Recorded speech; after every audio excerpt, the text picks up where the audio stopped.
What do you think of when you hear others talking about the Last Judgment? And might it be something you could look forward to?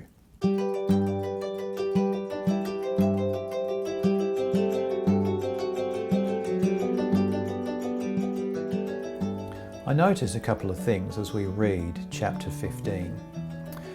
Firstly, there are some very relatable experiences.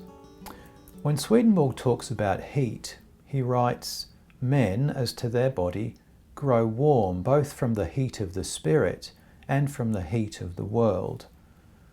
And we talk about becoming hot under the collar.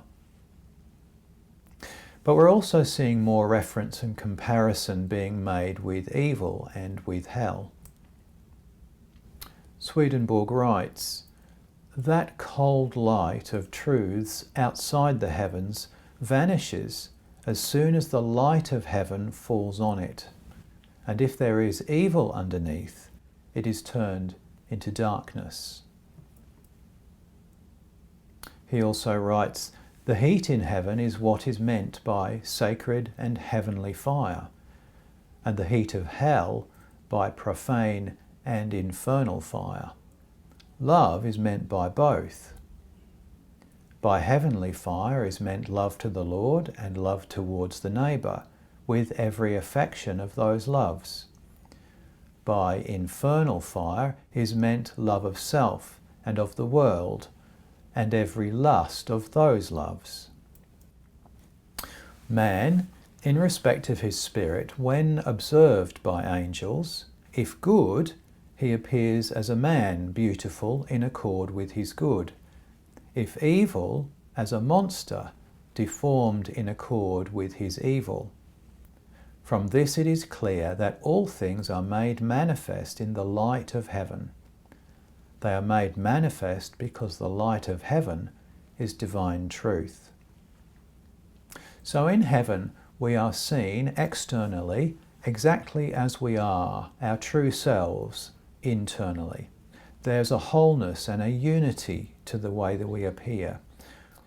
While on earth, our interiors and our exteriors can be separated and even contradictory. We can hide our character to some extent from others and even from ourselves. And that brings me to Swedenborg's book, The Last Judgment, published in 1758. There's also a continuation on the Last Judgment and a Last Judgment posthumous, and they're all subtly different, but they describe essentially the same process in which the character of every person and every society comes to the light, as it were.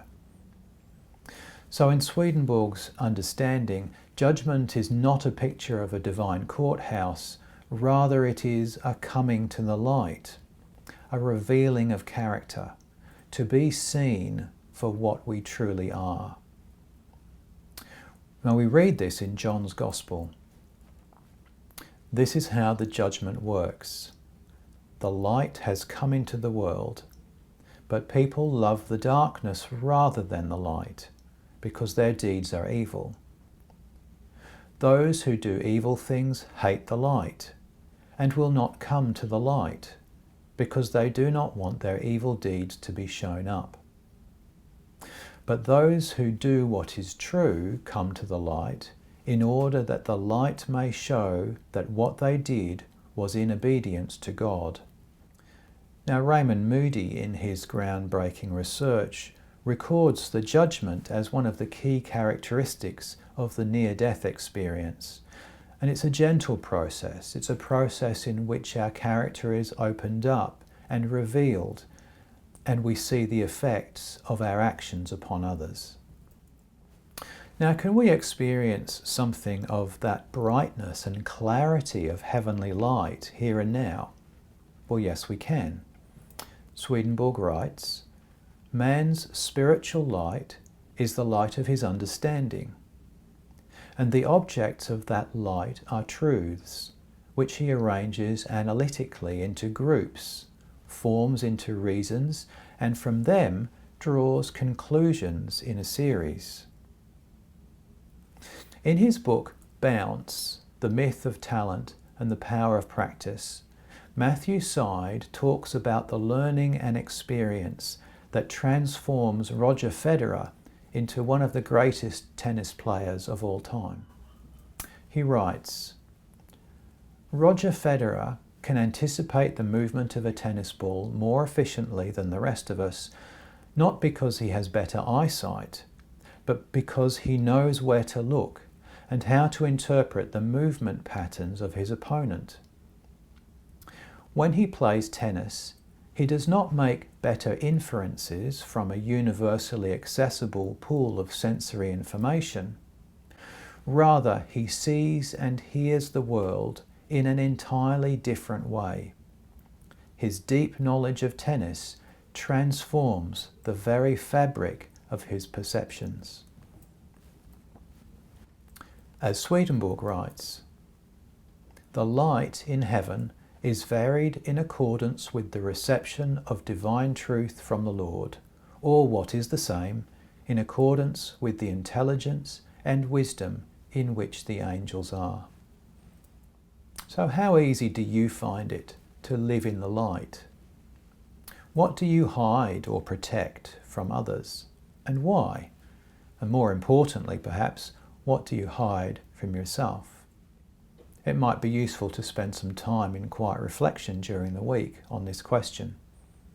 I'm not going to ask you to share your most personal secrets, but how did you find that experience? And what do you think of Swedenborg's understanding of the judgment? I'd love for you to share those thoughts in the comments below. As always, you're welcome to read along with us or read ahead if you prefer, and put questions in the comments. Enjoy the journey.